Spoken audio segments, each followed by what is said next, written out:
nyo na kailangan magpaturok, magpa-IV, magpa-injection kung natatakot kayo, sublingual na siya. Meaning, iti-take nyo siya under the tongue, parang ganito.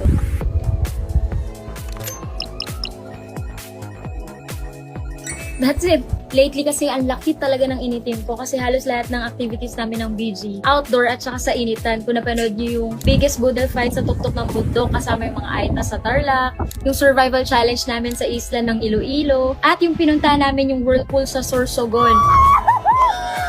Doon, grabe talaga, nasunog yung balat ko. At ang goal ko talaga, may balik ko yung dati kong skin color. Actually, gusto ko na magpa-IV glutathione. Kaya lang, yung mga nurses, hirap na hirap sila sa akin dahil after ko madengge noon, hindi na nila mahanap yung veins ko. Hindi kasi siya visible. Tapos kung meron man silang mahanap, pumuputok naman. Kaya na hirap sila sa akin. Then nagulat ako when I found out about this. This is the oral drip. Nirecommend lang siya sa akin. Meron siyang 8 ampules na tinitake every day or every other day. After 8 ampules, ganito na. Ayan, hindi na siya pantay. Dati, sunog talaga yan. Buo yan, maitim na. Pero tinan mo ngayon, ayan.